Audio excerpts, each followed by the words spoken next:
Today we're going to make a bomber jacket from second-hand fabric. To make this you'll need fabric for the outer shell of your jacket, a separate fabric for your lining, an open-ended zip the same length or longer than your finished centre front seam, stretch fabric for your collar, cuffs and waistband, thread in a similar colour to your fabric.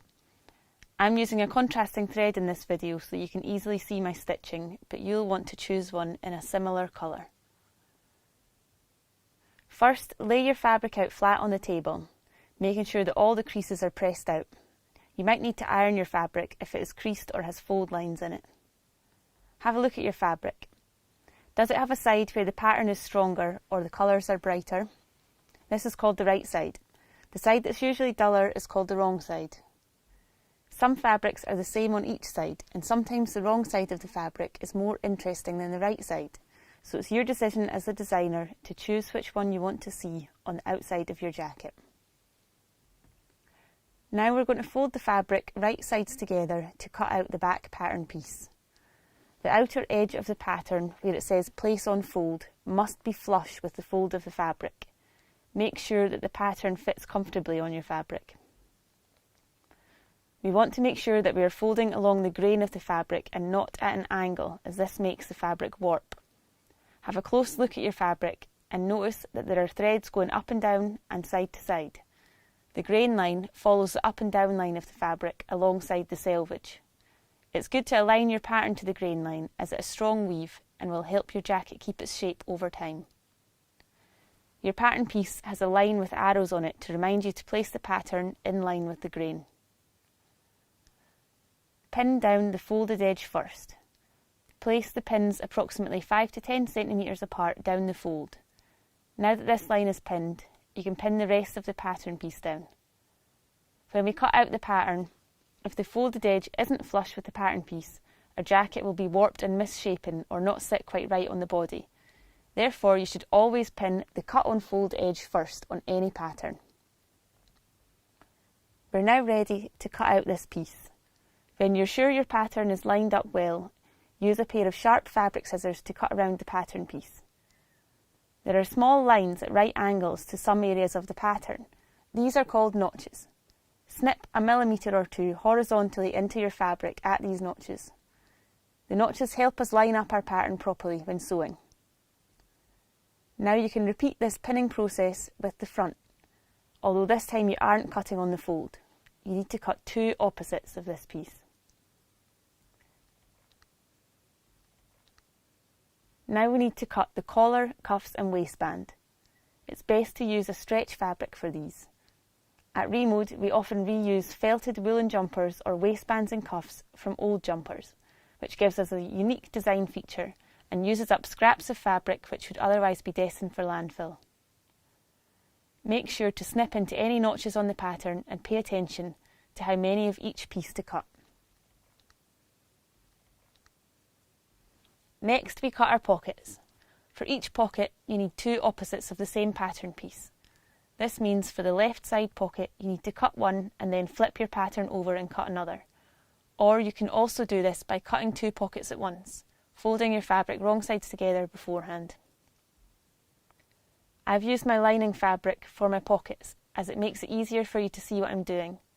This means they'll be very noticeable in my final jacket, which can make a nice design feature. However, if you want them to be less visible, you should use the same fabric as you used for your main jacket. Repeat this process for your right side pocket. Now cut your lining. Place the front and back pieces onto your lining fabric using the same process as your main fabric, lining up grain lines and the fold line. You don't need to mark pocket notches on your lining. Now it's time to start sewing. Begin by sewing your pockets with right sides together to the front and back of your jacket, being careful to match them up to the notches you cut. Sew horizontally down the seam using a 0.75 cm seam allowance. Then press this seam so it sits nice and flat. We'll now sew the underarm seam. You can pin your pieces together first, but remember to take your pins out as you sew to stop the needle from breaking. A good tip is to place your pins horizontally, as there's less chance of breaking a needle this way if you do forget to remove them. Remember to pin with right sides together. Sew all the way from wrist to waist, pivoting at the pocket opening to continue round and close your pocket bag, before continuing down the waist seam. Use a 1 cm seam allowance here and for the rest of your pattern. Now sew your top arm seam. Again, you can pin horizontally here. Make sure to remember to secure your sewing at the start and end by sewing backwards and forwards a few times. Repeat this process for your lining. Remember your lining has no pockets, so it's a straightforward underarm seam. And remember to sew right sides together. Next we will sew in our cuffs. Turn right sides together along the short edge and sew closed.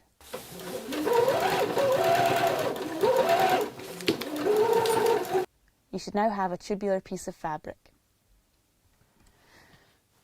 Fold this in half again, wrong sides together, and attach this to the main fabric by turning your jacket inside out and matching the underarm seam to the cuff seam, before pinning with right sides together. Sew this with a 1 cm seam allowance.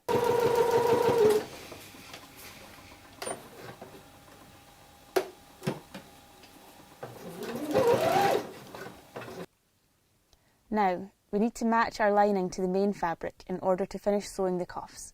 It can be slightly confusing, so if you get stuck, just turn everything the right way around and start the process again. I would normally turn the coat inside out and pin the lining to the cuff with the raw edge showing.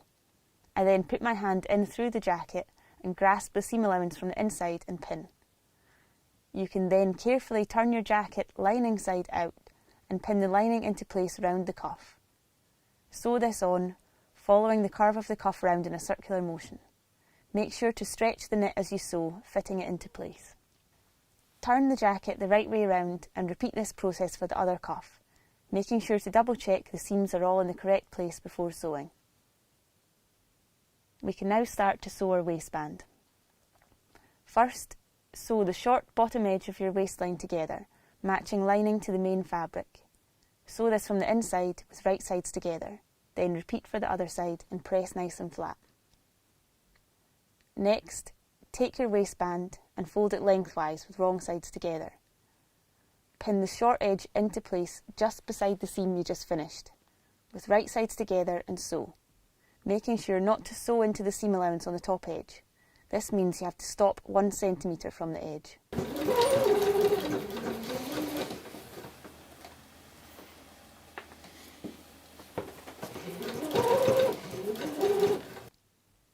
Carefully, snip diagonally into your seam allowance at the corner, making sure to snip just up to and no more than your stitches. Snipping here allows the jacket to shift itself into the position needed to sew this tricky corner. Be careful to only snip the seam allowance. If you snip any further, there will be a hole in your jacket. Matching your notches and with right sides together, now pin the long edge of your waistband to the long edge of your jacket. Sew along this edge. You'll need to stretch it to fit. Press this seam from the right side to help it sit flat.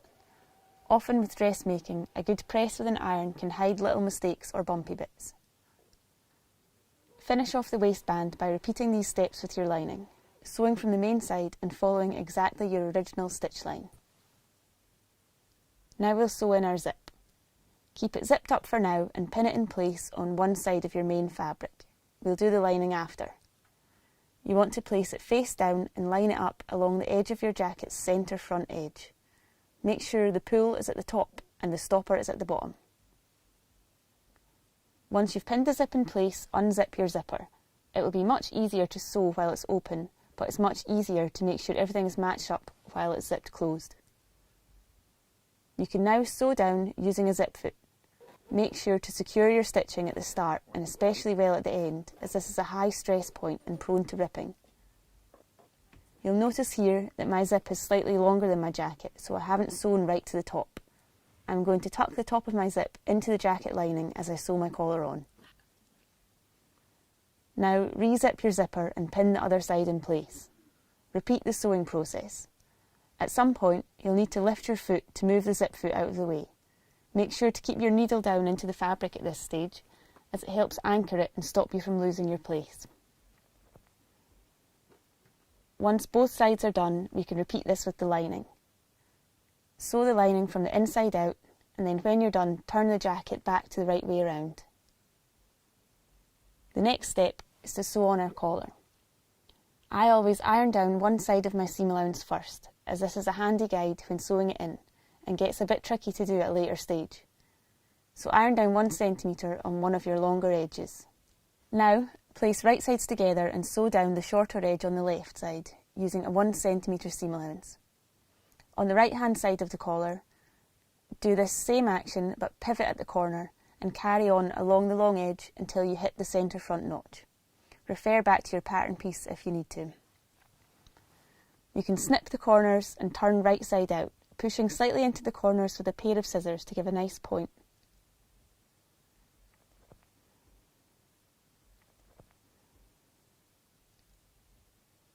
Snip into your notch by 1 centimetre like I've done here. This will help you sew it on neatly.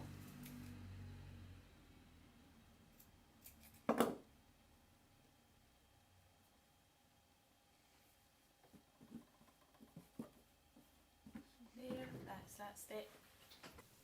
Baste your jacket and lining together at the neckline, using a long stitch and sewing 0.5 centimetre from the edge.